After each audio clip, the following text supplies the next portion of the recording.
Hi, Joe. How are you? Good. Thanks for doing this interview today. We're on a segment in our book, Middle Adulthood, which is ages 40 to 65. So I have to ask you, where do you fall in that middle adulthood? Because that's why I picked you. You were in it.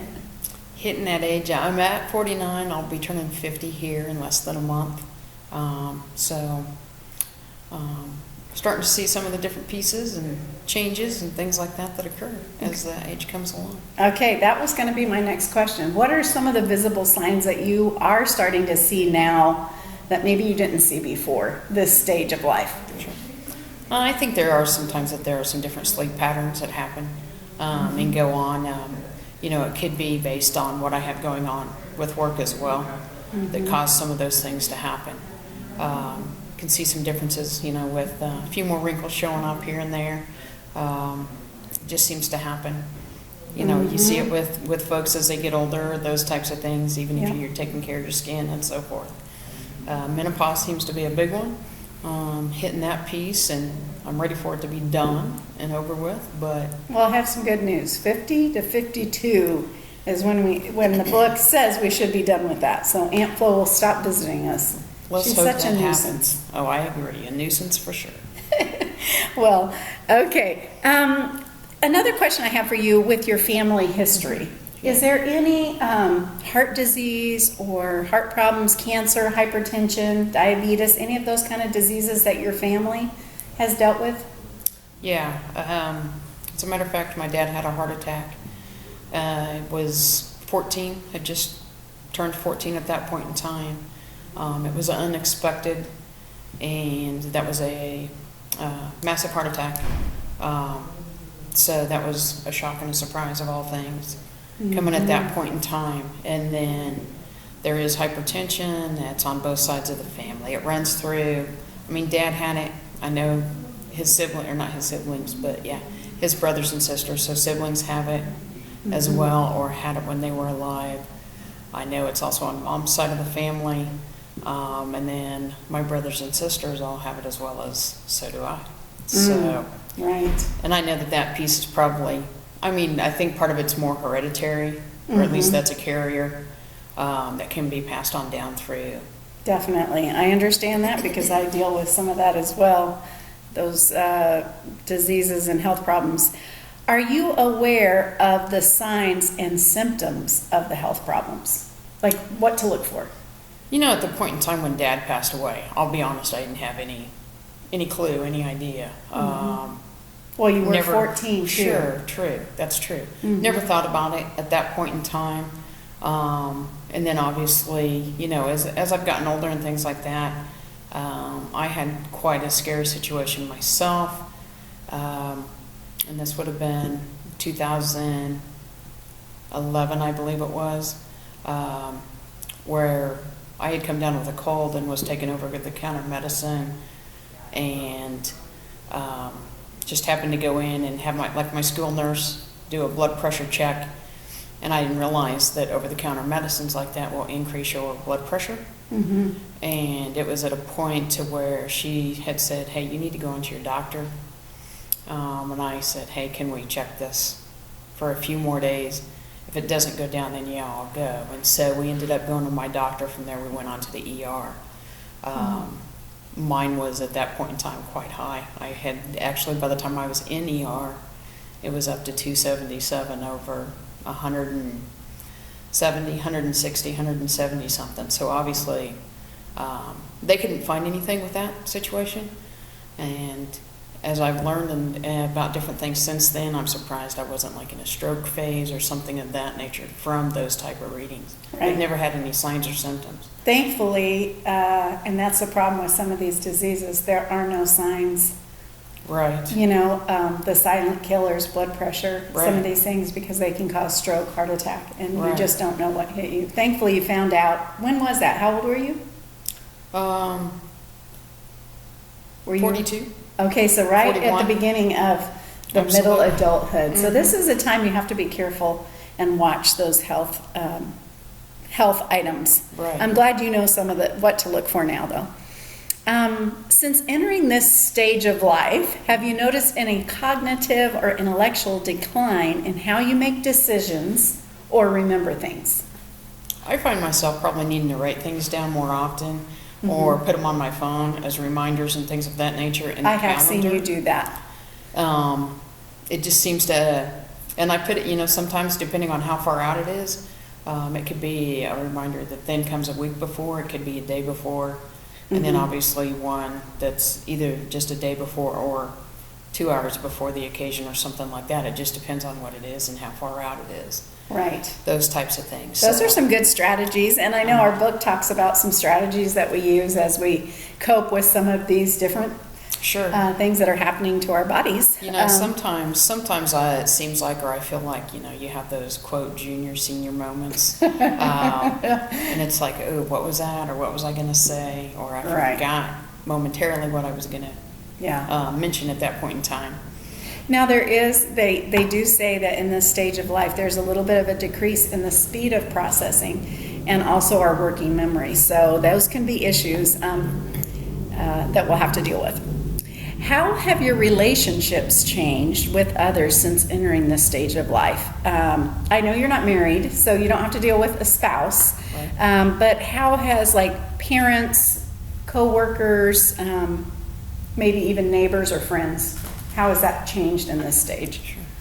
I would say, obviously in regards with my parents, with me reaching this age, and that means that my mom and my stepdad have gotten to an older age. And there are points and times where what they're needing is requiring more time. That type of stuff, for example, my stepfather went through some health issues himself over the last 6 months, which was, that meant taking some time off of work and doing those types of things. And mom had to basically take over doing pretty much everything at the house, that type of thing, as Galen was trying to regain his strength and so forth. So, and I also know that some of the other siblings, which are older than I am, that also fit in this age range, happen to help out with that as well. Right. So, It is true. In this stage of life, we're likely to have to deal with maybe losing a parent. That's Right. not a fun thing to have to go through. But, okay, what is your career at this time? They might be able to tell from Right. the environment that Right. we're doing this. Right. I am a secondary education major. I teach at Washburn High School in Topeka. So that's the main role that I serve. I also serve as the department chair of the math department. And there's 16 of us in the department, along with having the opportunity to coach bowling, and I do other activities as well. So the kids get to see me in lights other than outside of just the classroom. Right. Are you pretty comfortable and content with your career? At the present moment in time, absolutely. Teaching a business, I do a business math class that we bring in financial algebra with it to make it even more math oriented. We use Dave Ramsey as the main piece of the curriculum for this class, with all of his philosophies that'll deal with budgets and debts and retirement and taxes and all those types of things. And I look at it as it's a real life situation for these kids. And I tell these are all seniors that I'm working with this year. And I just tell them, if you can take 3 or 4 things out of this and apply it once you get older, you're out on your own, those types of things, you're going to be in a better situation than what a lot of people are even in this day and age. Yeah, So- you're teaching some real practical skills that they can take with them.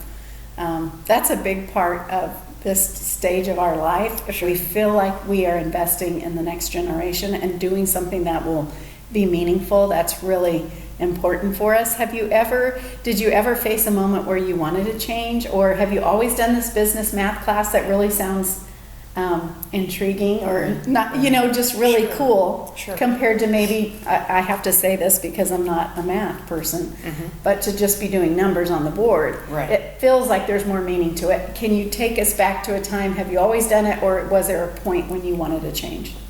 I had actually taught some of what we call the Common Core math before that, which would be, we call it math 1, 2, 3, would have been like the old algebra 1, geometry, algebra 2 type of content. Along with, before I started here in 03, then I was working at a middle school in Wichita.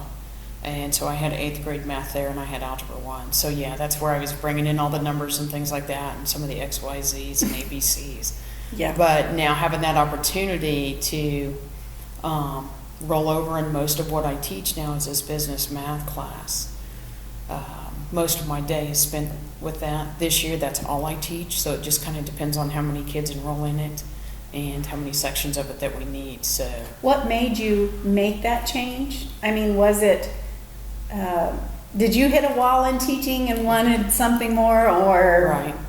I think, okay, early on, probably in my early 40s, I was at a point where, to be honest, I was tired of what was coming down the pipe, and why is it always the testing that's the most important thing? Yeah. And everything's geared towards testing when we know that there are kids that aren't at that level, and they're not going to be successful with it no matter what you try to do.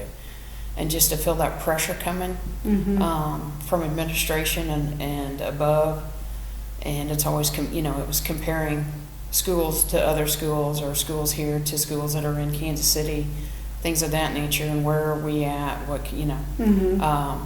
it was getting to a point where I was getting tired of it, and I was probably ready for a complete overhaul. A little midlife crisis, You could perhaps? say that, absolutely. I mean, it is a time when you Sure. start questioning, what you're doing. Right. And I was to the point of wanting to get totally out of education, not sure what. I was thinking of possibly seeing if I could get into a hotel type situation, business related type thing, which would still probably put me with numbers and so forth, but in a different fashion. And then once this class came back on board again in a different fashion, I said, this is it. This is what I want to do. And I'm here for the long haul, as long as we're able to keep this class and keep it going. I know Dave Ramsey a little bit, and he says, don't live like everyone else, which is broke. Don't be Right. normal, be weird. So you're helping teach this next generation to budget and to make the good financial choices that'll get them far, which is cool. Right. So I'm sure that does bring a lot of contentment to you. It does, yes. Okay, going back to just different parts, what lifestyle choices have had a strong impact on your health status? So think about, what do you do that helps? Sure. Exercise is important to me. And it really hit home to me when I had the health issue come with me early on, and at that point in time, it was, doc said it's time to get some weight off. You need to exercise more. You need to eat properly. Just take care of yourself overall. Right. I said, okay. She said, it's not going to go quickly. It's not going to happen quickly. But, since then, it's been getting the weight off. Went through and did that naturally instead of, using different types of prescription things or whatever it might be to try to help with that scenario. So it was all done naturally, watching the content, sodium content in things, of stuff like that. And since then I've maintained obviously the exercise piece, and having that opportunity to walk, just to swim, whatever it may be, get the heart rate up, do something, whatever it might take with that. Eating properly is definitely important. There's times that I'll feel myself, sometimes I'll sway the other way a little bit, and then it's like, oh, no, get back on track. Right. That type of thing, so. That's good. The choices we make growing up really do affect us. I mean, we don't think about it when we're going to McDonald's in the drive-thru. Sure. Sometimes as younger adults, they don't get that what's going in is affecting us. Is there anything from your past, that you would have changed maybe before that 42-year-old wake-up call with the blood pressure? Is there something you wish you would have done different when you were younger? Just to change, lifestyle choice or something, diet, exercise, whatever the case may be. When I got into college, I had dropped quite a bit of weight, obviously with the rigor, and being on a full exercise program with the sports that I played going through college. And then once I got out and was back on my own, obviously not keeping up that same rigor, that type of thing, some of the weight obviously came back on. that type of thing. And I would back up even before that as a teenager, even elementary. I was a kid that was bigger from the beginning. So as, now in this day and age, and I see different things, if I could go back and change something, I would want to go all the way back to when I was even at home still growing up and eating better or learning more about all of that stuff and eating better and taking better care of myself in that regards. Right. Because then I wonder if even what I had happened to me when the blood pressure went skyrocket, if I would have taken care of myself better, then maybe that would not have even happened. Yeah. And then once I got through college, obviously the same thing, because I didn't exercise as much, I'll be honest. Yeah. Going back to the exercise, I'm just curious, how often do you exercise? Right. It's probably 5-6 days a week for the most part. And how much do you try and do? I mean, how far do you go, or Sure. what do you do? Most of the time it's walking, unless it's during the summer, and then we'll hop in the pool and try to water walk, do some figure eights, get the flow of the water going against us for resistance, stuff like that. Walking, try to go 3 miles if we can, and hit some hills when we can. Puts more, obviously that puts a little more I work. am her walking buddy, And so yes, she is my walking bud. I know how far, but I was just telling you guys. Anyway, I wanted to tell you, Joe, Sure. that honestly, even in my reading in the textbook, it talks about how only 20% of people in our age range, between 40 and 65, actually frequently exercise enough and strenuously enough that it actually brings health benefits. So that was kind of cool. I thought, man, we're above average. That's Over awesome. 20%, only 20% do Sure. that. So we're doing the right stuff. Good job. Same to you. Okay, so do you predict you will, or have you felt like you have experienced a midlife crisis? We talked about this a little bit earlier, so I guess we kind of touched on this. Right.